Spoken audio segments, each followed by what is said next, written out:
Hello everyone, welcome to my new series Learn Vedic Astrology with dchit. In these lessons, I'll be teaching about the basics of astrology. So if you are a beginner looking to learn about astrology, then this channel is definitely for you. Or if you are an advanced or an intermediate, do subscribe for the advanced lessons as well. Okay, let's begin this exciting journey into the ancient studies that connects cosmos with your soul or cosmos with your life. So today we'll be talking about how to create a Kundali. So what do you need to create a Kundali? All you need is your time of birth, your place of birth and your date of birth. Go to any website that offers free Kundali generation and fill in your details and you'll get something like this, a box, right, with some numbers and alphabets. So we'll not be talking about the numbers and alphabets today. The numbers are zodiac signs and alphabets are the planets. We'll only be focusing on the box that's called Kundali. So what is a Kundali then? A Kundali is a 360-degree representation of the sky when a child is born. So whenever a child is born, there are planets sitting in the sky in different angles and spaces. A Kundali represents that. So each Kundali is divided into 12 parts, each with 30 degree. So 0 to 30 degree is the first house and 30 to 60 is the second and so on and so forth until 360 degree.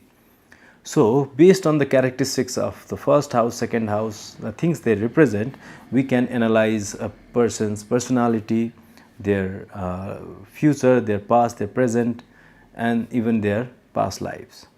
So let's talk about the first house.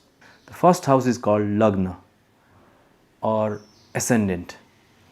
So from the first house, what we see is a person's physical attributes, their personality, their temperaments, their interests, and even their ego.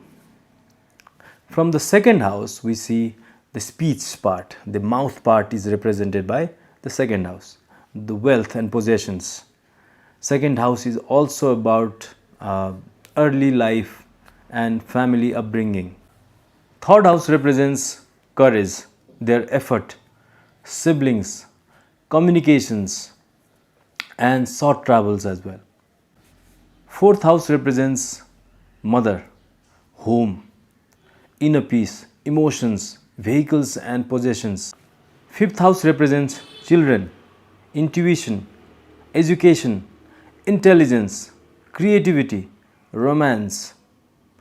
Sixth house represents your enemies, your competitors, your debt and loans, your health and disease, your pets as well. It's also about your daily work, routine work. Seventh house represents your marriage, married life, about your spouse, your business partnerships. Eighth house is about death and rebirth. It's also about accidents.